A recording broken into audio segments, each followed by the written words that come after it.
if one is asked to be a leader, there are a certain set of basic skills or a basic toolkit, a mandatory toolkit that every leader needs to have. Additionally, I believe leadership is contextual. That certain contexts, certain situations, certain companies require possibly certain kinds of leadership that may not be that useful in other situations. And since you've had the opportunity to actually work across many, many contexts, I thought who better to have this conversation about contextual leadership than you. Yeah. Thank you, Varun, for that.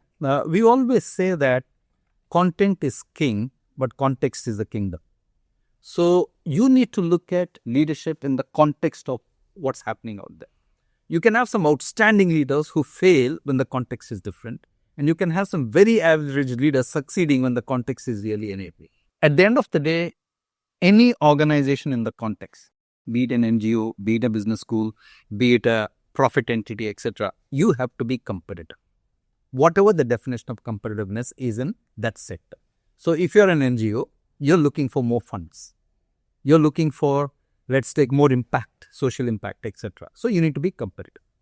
So if you look at the context of any leadership, the first is there is a thing called people skills. People skills are mandatory in any context. Full stop. If you don't have people skills, then it's unlikely you will succeed. The second is what I call technical skills.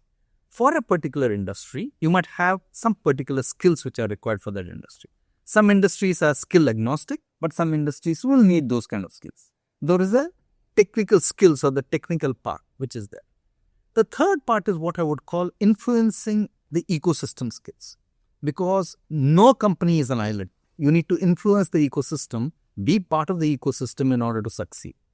And the fourth skill set I would say is the ability to look ahead. Because life is changing so quickly, Varun, that whatever you inherited in the past will change in the next 1 year.